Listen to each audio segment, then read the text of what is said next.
Eh bien salut tout le monde, j'espère que vous allez bien. Aujourd'hui dans cette vidéo, on va réparer la manette Xbox d'un abonné. Dans l'état, cette manette est inutilisable. Pourtant, quand on regarde de plus près, cette manette n'a aucun défaut apparent.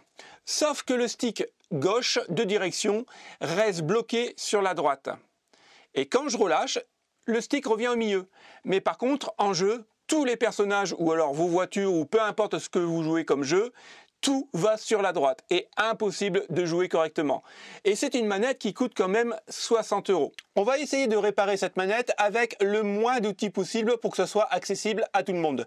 Et pour ça, je vais essayer de vous faire un tuto pas à pas, étape par étape, pour que vous puissiez, vous, à la maison, que ce soit une manette Xbox ou alors PlayStation, le faire vous-même. Donc si la vidéo vous plaît, écoutez, il suffit de vous abonner à la chaîne pour avoir d'autres tutos et bien sûr le petit pouce bleu, c'est la récompense pour le travail. Allez, c'est parti. Alors on retourne la manette et on va retirer le cache d'alimentation. Ici vous pouvez voir, hop, je vais le montrer à la caméra, ça a déjà été démonté par le propriétaire. Donc on va prendre un petit tournevis qui va bien. Donc c'est un tournevis étoile.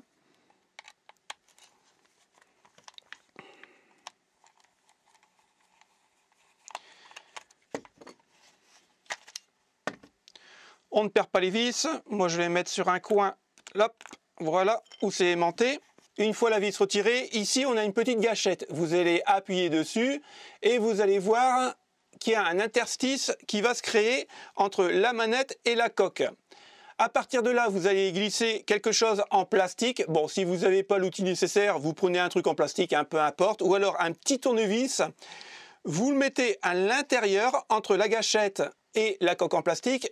Et à partir de là, vous allez mettre votre main ici et vous allez pousser. Alors, vous avez vu, ça fait un craquement. Ne vous inquiétez pas, vous n'avez rien cassé. C'est juste les petits clips qui se débloquent. Voilà. En fait, c'est les clips ici. Faites attention de ne pas casser les clips là. Alors, attendez, je vous le montre bien à la caméra. Hop, ici. L'autre côté, on fait pareil. On appuie, on a l'ouverture. On glisse, on tient la manette de ce côté-là et on pousse. Voilà. Pour continuer à démonter la coque, là il va falloir un peu de matériel. Et pour le coup, il va vous falloir acheter un tournevis avec des micro-empreintes. Parce que tout simplement, ici, hop, vous allez avoir un tournevis étoile avec un trou à l'intérieur. Puisque les vis, je vais essayer de zoomer. Comme vous pouvez voir, la vis, on a un petit téton à l'intérieur. Donc ça évite que vous le démontiez vous-même et que vous achetez carrément une manette. Le fait intéressant, c'est que les ingénieurs de Microsoft ne se sont pas cassés la tête à mettre plusieurs différences de vis. C'est tous les mêmes, donc vous n'avez pas à vous tromper pour le remontage. Toutes les vis sont démontées, on va juste tirer la coque tout doucement. Et voilà le cœur de la bête. Ce qui nous intéresse, c'est de démonter le stick ici puisqu'il est défectueux. Le problème, c'est que quand on le retourne, vous pouvez voir qu'il est soudé directement au PCB. Et il y a quand même beaucoup de soudure. Il y en a 1, 2, 3, 4, 5, 6, 7, 8, 9, 10. Et ici, on a un petit transistor. Alors, ici, on a des câbles qui vont gêner pour justement dessouder le petit stick. Et bien sûr, on a ça. Et ça, c'est pas évident parce que du plastique, ça fond très vite. Alors, la première solution, c'est essayer de le faire à l'arrache comme ça, mais je vous le conseille pas. Moi, je vous conseille de démonter, en fait, cette partie-là et cette partie-là. Et ensuite, de déposer le moteur, de le mettre sur le côté.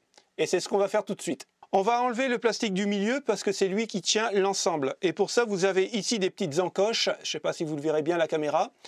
Et on va venir avec ça, ou un petit tournevis plat, tout doucement, hop, le pousser, et ça va se débloquer tout seul.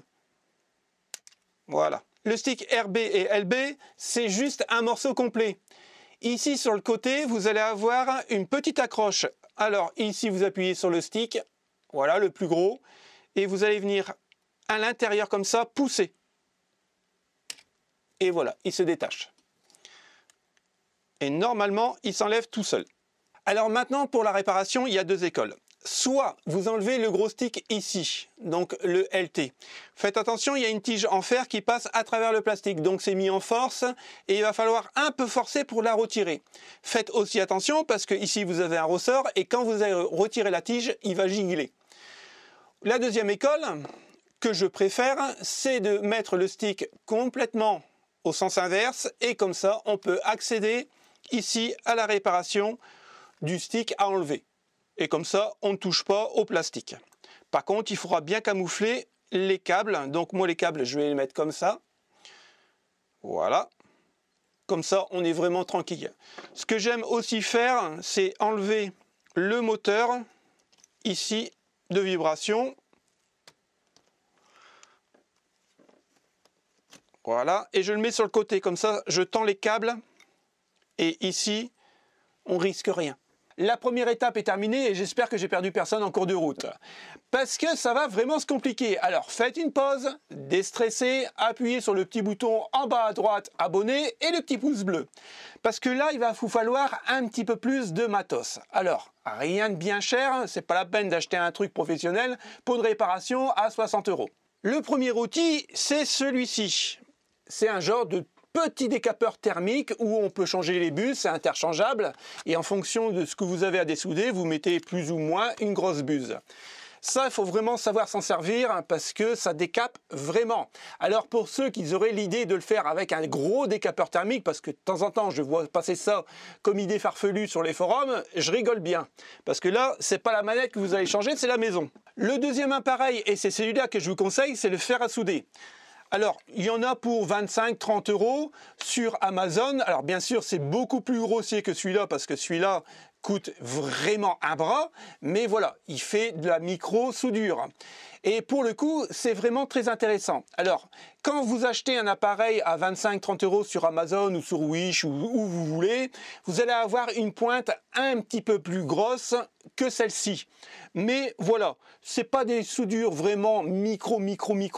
Donc, vous prenez ça et une loupe, vous allez vous en sortir. Le troisième outil indispensable, c'est une pompe à dessouder. Donc, celle-ci, on a une buse métallique, ça évite de faire fondre la buse. Mais la plupart des pompes à dessouder que vous allez trouver sur Amazon ou sur Wish ont des buses en plastique.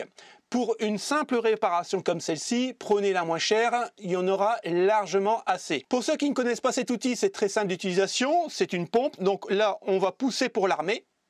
On attend un petit clic, donc là elle est armée.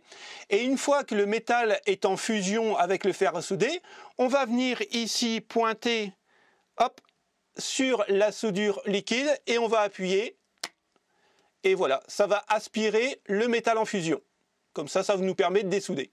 J'ai fini de dessouder le stick qui ne fonctionnait plus et je ne vais pas vous mentir, ça a été vraiment une grosse galère.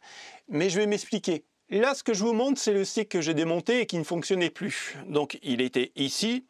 Le gros problème d'ici, alors, je vais essayer de zoomer. Ici, au niveau des soudures, vous voyez qu'il y a des trous et j'ai tout nettoyé pour que ça soit bien propre. On va pouvoir remettre le nouveau stick. Alors, le problème que j'ai rencontré et que je rencontre généralement sur toutes les manettes, que ce soit PlayStation ou Xbox, c'est que la soudure qu'ils ont utilisée d'origine à l'usine, c'est des soudures à haute température.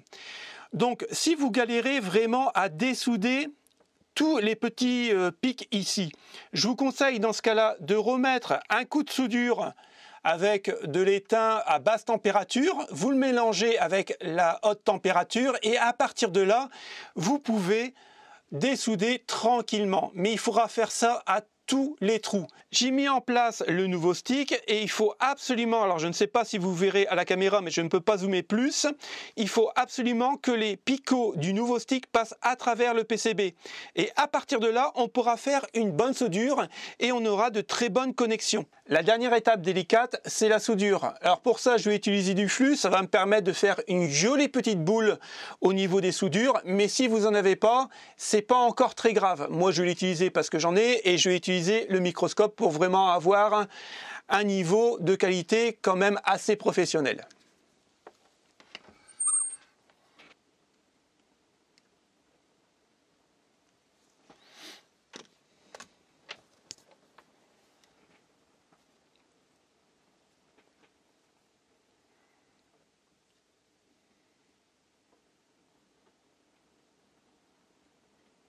Je viens de terminer les soudures, j'ai nettoyé ma zone de travail. Maintenant, il ne me reste plus qu'à remonter la manette et puis le tour est joué. Pour la petite conclusion, cette réparation est accessible quasiment à tout le monde.